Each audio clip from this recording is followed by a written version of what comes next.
E ansiedade, todos nós temos. Nós nascemos com ansiedade, né? Ela é uma emoção. E a gente nasce com ela, assim como outras emoções, né? A gente tem aí raiva, tristeza, alegria, tantas emoções, tantos sentimentos, a ansiedade também é uma. Ela é a nossa emoção de alerta.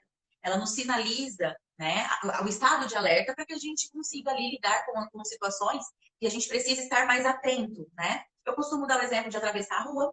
Quando a gente olha para os dois lados, é tudo muito rápido, mas a ansiedade ela sinaliza para a gente ali nos nossos neurônios que a gente precisa olhar para os dois lados antes de atravessar a rua.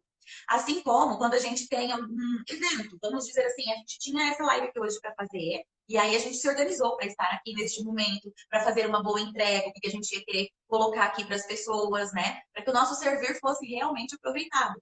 Então, isso também foi uma ansiedade, uma emoção benéfica que a gente tem, uma maneira benéfica da nossa ansiedade fisiológica, que é aquela que nos impulsiona, que é aquela que nos alerta. A questão dessa história, de todo mundo que está hoje em dia se intitulando de que está ansioso, e eu falei estar, usei o verbo estar e não o verbo ser, é o estar ansioso ou ansiosa demais. É quando essa ansiedade está em excesso. E bem dizem que tudo que é demais faz mal. Sim, a ansiedade demais, em excesso, ela faz mal. Então, a gente começa a ter ali alguns sinais e sintomas pelo excesso dessa emoção. Então, quando as pessoas dizem, eu quero me livrar, eu quero me curar da ansiedade, eu falo, vocês têm que querer se libertar dos sintomas que a ansiedade em excesso traz, né? Então, eu gosto muito de abordar a ansiedade exatamente porque eu já fui uma pessoa que esteve neste nível de ansiedade descontrolado, nesse nível de ansiedade em excesso, em desequilíbrio. Então, hoje eu falo que eu estou em recuperação e sempre vigilante. Porque hoje eu consigo encontrar ali, saber quais são os meus gatilhos, eu consigo as estratégias para que eu não fique, né, com essa ansiedade tão exacerbada ao ponto de me prejudicar. Então, essa ansiedade que gera algum prejuízo, algum sofrimento, algum desconforto, é a ansiedade patológica, que é a que a gente vai estar falando aqui. Né? Essa ansiedade que dá a batedeira, a palpitação, a dificuldade de respirar, parece que o coração está na garganta, dá tremor, sudorese, os pezinhos não param, cruza as pernas e o pezinho fica ali balançando, Unhas. causa isso, rói unha, que mais dá enjoo, dá diarreia antes de algum evento, e aí acaba às vezes não conseguindo nem ir, né? Que mais que a gente vê? Dificuldade para dormir, né? A insônia, não pega no sono de jeito nenhum. A mulherada fala, doutor, mas não consigo pegar no sono. Acordo a noite toda, acordo mais cedo do que precisava, e acordo cansada, porque tem pensamentos muito acelerados, são os pensamentos que estão já no futuro, né? Eu sempre digo que é um excesso de futuro no presente. A pessoa não consegue estar presente. Ela está com o corpo aqui, mas o pensamento dela já está lá no amanhã. Ela já está vivendo o amanhã em pensamento. E geralmente esses pensamentos acelerados, eles são de conteúdos negativos. Então já é pensando que algo ruim vai acontecer a nós. Porque veja só que o conteúdo desses pensamentos da baixa autoestima são conteúdos negativos. Uhum. E foi um exemplo que eu citei aqui, né? Os pensamentos acelerados da ansiosa geralmente têm conteúdo que é negativo. Negativo. Então ela fica, entre aspas, autodepreciando, né? Se auto-questionando, questionando a sua capacidade o tempo todo, né? E assim, nessa situação de exemplo que a gente está usando aqui, né? Então ela fica ali, e esse questionamento que ela coloca, as próprias respostas dela são de conteúdo negativo. Né? Ela não consegue, como a autoestima dela está baixa, ela não consegue enxergar as coisas boas, valorizar as coisas boas que ela tem. Ela pode ter ali estudado horrores para fazer essa apresentação, né? Mas ela não consegue enxergar que aquele tanto que ela estudou é suficiente e que ela está preparada e que está tudo bem, né? Ter aquele friozinho da barriga. Não, a autoestima dela lá embaixo coloca ela para pensar o quê? Não é suficiente, eu estudei pouco, estudei bastante, mas tinha que ter estudado mais. Uhum. Ficou faltando alguma coisa que agora eu não consigo lembrar o que é, mas ficou faltando.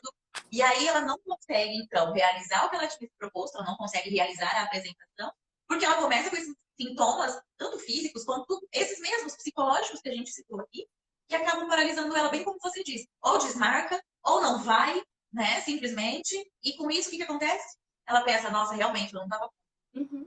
permitir perceber qualidades, né? Exato. E não só defeitos. Porque quando fica com esse pensamento só do negativo, a pessoa está com um foco só em defeitos, que todos nós seres humanos temos, assim como temos qualidades. Porque se a gente não tivesse qualidade, não tinha defeito, não são os opostos. Se a gente tem um, quer dizer que a gente também tem o outro. Então a gente tem que se permitir olhar para os dois, reconhecer os defeitos, dificuldades que precisamos tentar sempre melhorar, né? E também reconhecer as qualidades, aquilo que está bom, aquilo que eu consigo, aquilo que eu sou capaz.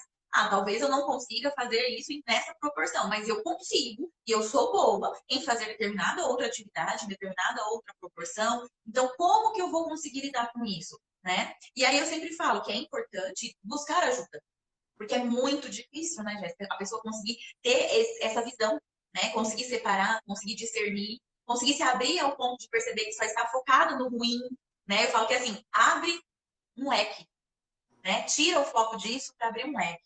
A mesma coisa a pessoa quando ela está em ansiedade exagerada, né? Ela tem aquele pensamento negativo e ela fica ali naquele foco. É bem como se estivesse martelando algo ali, né? Porque fica só com aquele foco. Não consegue olhar que pode ter coisas boas em volta, que aquele pensamento não está acontecendo ainda e pode ser que nem venha a acontecer.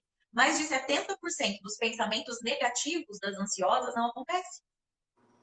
Foram só pensamentos, né? Então, nem tudo que se pensa acontece. É a tal da história da bola de cristal, a gente não tem. Então, não tem como a gente prever o que vai acontecer amanhã. A gente precisa focar mais no que está acontecendo hoje, para que a gente fique menos ansiosa com amanhã. Amanhã, eu vou viver amanhã, mas neste momento eu estou vivendo hoje. Eu preciso viver este momento. E para viver este momento da melhor maneira possível, eu tenho que buscar o quê? Eu tenho que buscar me conhecer. Eu tenho que buscar conhecer os meus defeitos, as minhas qualidades e trabalhar as minhas qualidades para que elas sejam cada vez melhores, superando qualquer defeito que eu possa trabalhar para melhorar eles e tornar eles qualidades. E aí, isso tudo, eu estou falando aqui, fica parecendo que eu estou filosofando, mas é para chegar no ponto de que a autoestima é sim importante. A gente, ó, coloquei uma tiarinha, pintei o cabelo, passei um batom. Sim, porque na hora que eu me olho, eu gosto do que eu vejo. Então, quando eu olho para o meu interno, eu também gosto do que eu vejo. Quando a gente olha para dentro, quando a gente cuida do nosso interno, a gente também está cuidando da nossa autoestima. E é esse interno que vai dar força para o externo ficar do jeito que eu gosto. Exato. Né?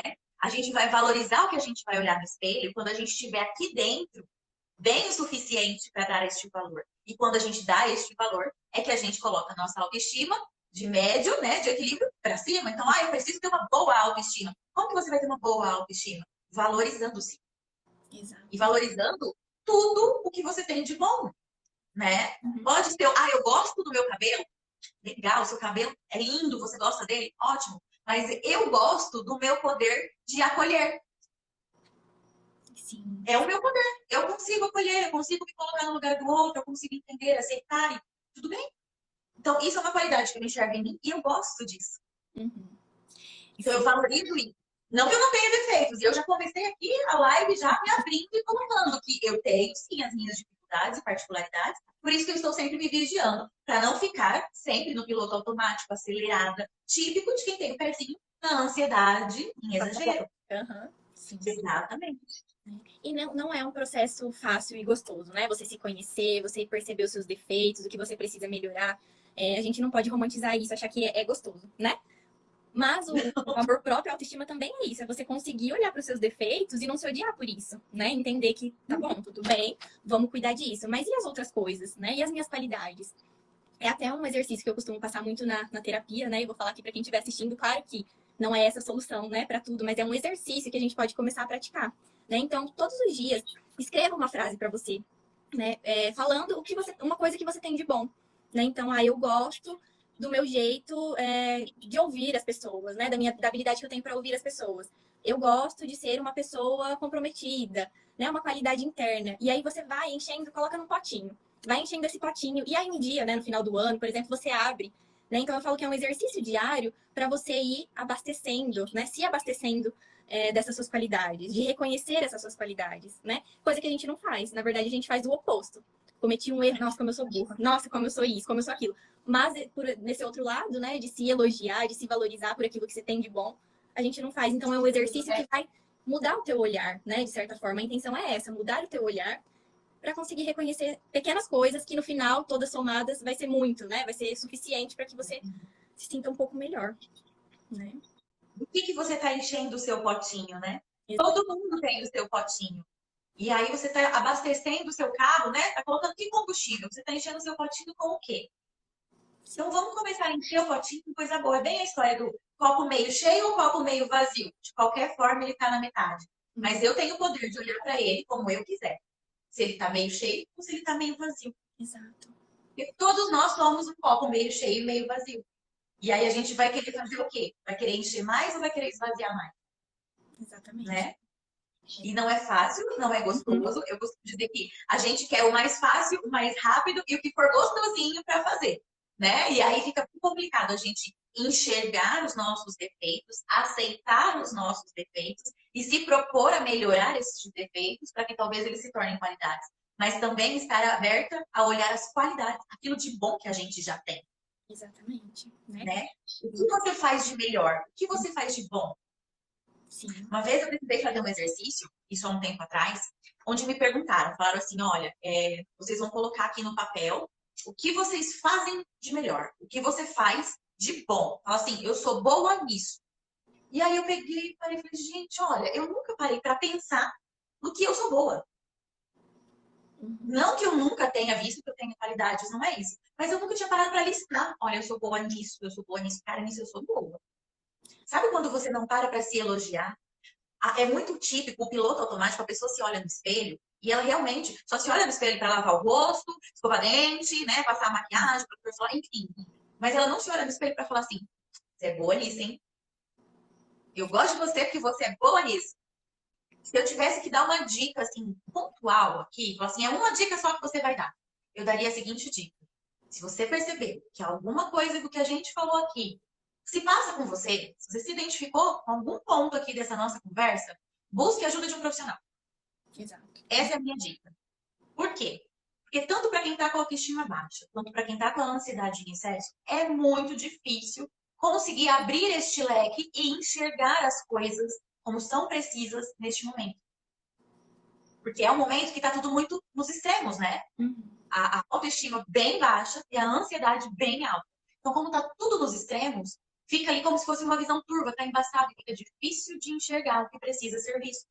E aí, buscando o profissional vai conseguir direcionar, né, apontar o que precisa ser visto neste momento e trabalhar isso, né, Jéssica? Trabalhar ali na terapia, ponto por ponto, um de cada vez, sem atropelar tudo, porque a pessoa que está ansiosa já começa a querer resolver tudo ao mesmo tempo agora, né? Para ontem, na verdade, né? Já está tão ansiosa que gera um imediatismo muito grande, né? Exatamente pelo desespero de querer se livrar daquele sofrimento.